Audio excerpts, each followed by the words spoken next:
Hi everyone, it's Emily, and we just got news that Xenoblade Chronicles X is receiving a Nintendo Switch 2 edition, which is going to replace last year's Switch 1 physical version of the game. As a huge Xeno fan and as a huge physical media collector, I can't help but wonder, are these Nintendo Switch 2 editions actually worth rebuying, especially if you already own the first version of the game? Now, before anyone comes at me in the comments telling me just buy the $5 upgrade path, it's not a big deal, you don't have to rebuy the game, I understand that. But as someone who enjoys physical media collecting, not just for the tangible item, I like having ownership of the games I buy, meaning that not only do I want the base game to be on the cart, I also want the upgrade path to be on the cart. That way, I don't have any sort of ties to an internet connection when it comes to accessing the games I purchase. And so from that lens, it's a no-brainer, right? To buy the Nintendo Switch 2 edition. Either just double dip and have a Switch 1 copy of the game and a Switch 2 copy of the game, or to maybe resell or trade in my Switch 1 copy and trade up for the Nintendo Switch 2 edition. Now, it's something I definitely can do. I still have my reservations and hesitations about this, which I'll get into shortly in the video, but I wanted to mention that I still have not done the upgrades. I know a lot of people, when they announced Breath of the Wild, as well as Tears of the Kingdom and Kirby and the Forgotten Land, that those base one Nintendo Switch 1 games were getting a physical Nintendo Switch 2 edition of them. I still have not gone out and bought those. Now, are they something that I would consider buying down the line? Yes.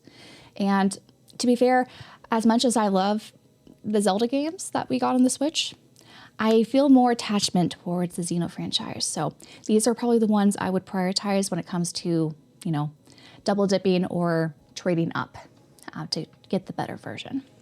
And I think now that they've unveiled that Xenoblade Chronicles X is receiving a Nintendo Switch 2 edition, we're going to see this for the rest of the Xenoblade games, right? Because there hasn't been any sort of indication that upgrade paths are coming in the near future, but this is sort of the first domino effect that I'm sure we'll get that some sort of upgrade path or a physical version of it in a Nintendo Switch 2 edition for Xenoblade Chronicles Definitive Edition, as well as Xenoblade Chronicles 2. This might even get a DE version instead of just a simple, Nintendo Switch 2 edition with an upgrade path. Hopefully containing Torn at the Golden Country DLC. And I'm really hoping for Xenoblade Chronicles 3 getting some sort of enhancement that will also receive the DLC feature redeemed on the cart. So we're looking at least 3 more physical games that I'm probably going to be upgrading because Xenoblade is one of my favorite franchises of all time. I really do want the best physical versions of them that'll be available. Considering all this all adds up, and you have to wonder, what other games are they going to do Nintendo Switch 2 editions for?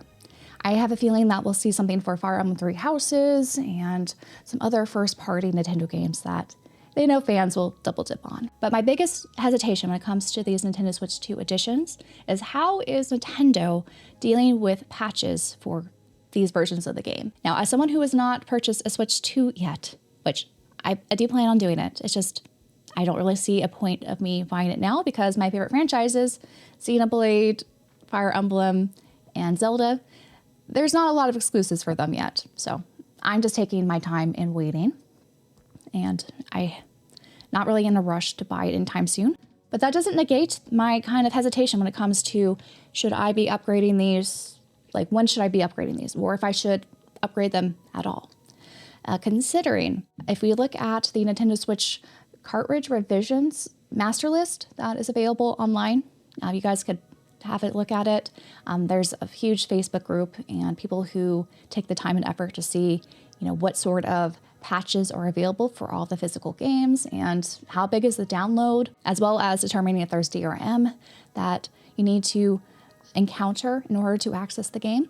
It's a great resource, especially for those who value physical ownership with their games. But if we check out the tab that lists all the first-party Switch 2 exclusive games, including these new Nintendo Switch 2 editions of Switch 1 games, you'll notice that none of the revisions, they're all 0, meaning that none of these have had revised carts, where traditionally Nintendo for the Switch 1, whenever a game was being reprinted or reissued from the first-party Nintendo line, they would have the patch on the new cart, and they would note that with a revision number.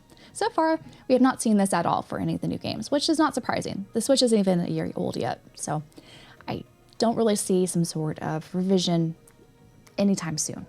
But when they do happen, I do wonder how it's going to be handled. Is Nintendo going to continue what they did with the Switch 1 and include the updated patches on the cart when they are revised? Because that would make it so you don't have to download all these additional patches. So far, nearly all these Switch 2 physicals have some sort of download that you need to do, with the exception of Kirby in the Forgotten Land, Nintendo Switch 2 edition. So far, that one's the only one that's complete on cart and compatible with the Switch 1.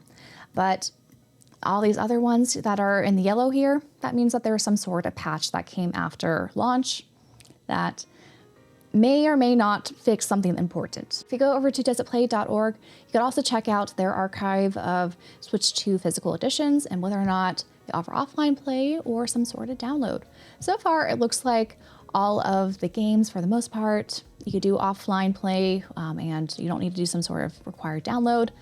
Kirby Air Riders looks a little bit iffy, but again, that's not the Switch 2 editions of base Switch 1 games that we are concerned about in this video. But something to keep in mind that, you know, despite having these physical editions, they're not always that great of a physical, which is unfortunately the case with how modern physical editions have been going. While most modern physical games don't really need any sort of patches or offline play in order to play the said game, there are some, as you can see here, the no and like the yellow and orange regions where ideally you probably wouldn't have those patches in order to have the best experience. But so far for the Switch 2 physicals, based off of 20 physical versions that have been tested on Does It Play's website, 100% of them do play offline, and only 7% of them do not require some sort of download, whereas about 30% of the other ones do.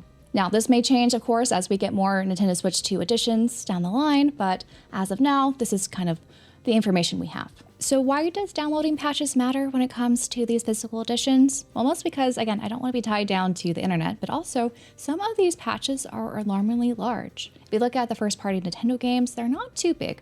The biggest being so far Pokemon Legends ZA with 3.4 gigabytes, which, again, not a huge file. But if we go over to the Switch 2 third-party and indie tab here, you'll notice that these file sizes are getting substantially larger.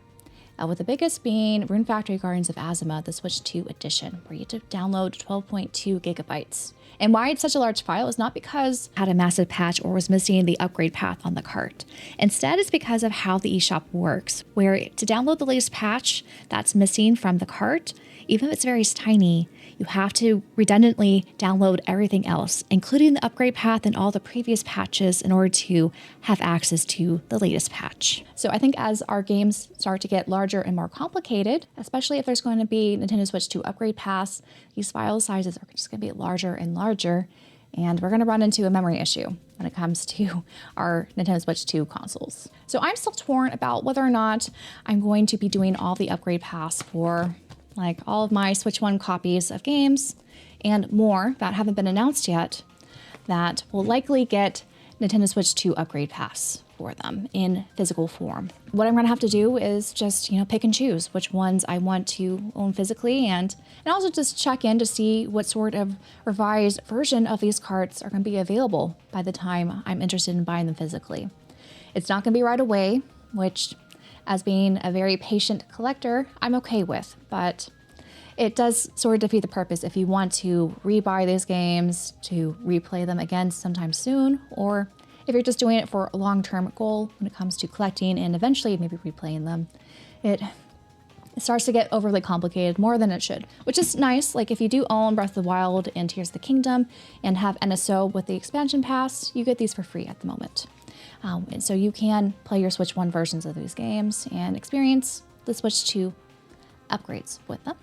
And for Xenoblade Chronicles X, this is just a $5 upgrade, which I'm still kind of questioning why is it $5 and not free? Because all they're really doing is bumping up the resolution and the frames per second. You play this now 4K on your television, but I feel like this should have been a free upgrade because there's nothing new added. Like with, for example, the Zelda games. They had new content that was included with these upgrade paths, and even Kirby had like a separate game. And I'd like to take the time to thank all of my YouTube channel members who make videos like these, as well as my live streams possible. And a huge shout out to my Orbit Architect level members who go the extra mile Dr. God, Trin, Night Noctum, George, Joe, Champagne Sherpa, Imaki, and Dan. Thank you so much. After they shadow dropped the upgrade path for Xenoblade Chronicles X, I've heard a lot of people complain that in handheld mode, there's a shimmering effect to the textures, and it kind of looks worse in their eyes when playing this game versus how it was without the upgrade path. So I imagine there's going to be some sort of patch for this in the future. So the physical version that's coming out in April for Xenoblade Chronicles X Definitive Edition for the Switch 2, it's probably going to have some sort of patch to it, unfortunately, and not be the complete cart that I think we're all hoping for, which, as I showed in that spreadsheet, seems to be the case for most of these, unfortunately. And all we can really hope for is that Nintendo would do some sort of revised cart down the line. But again, when that will happen, or if that will happen, is a little bit up in the air. So I think we will be seeing more of these upgrade paths that will not be free, and probably in physical form. I'm just going to have to be patient and see what I do in terms of a collection standpoint. But I'd love to hear what you guys think about these upgrade paths in physical form, these new Nintendo Switch 2 editions. Are you planning to basically take your first party, at least, Nintendo Switch library and upgrade your physicals? Or are you content having these base Switch 1 versions of these games and just paying the $5 or $10 upgrade path in order to experience them on a Switch 2 in their enhanced form? I'd love to hear all your guys' thoughts, and until my next video, bye y'all.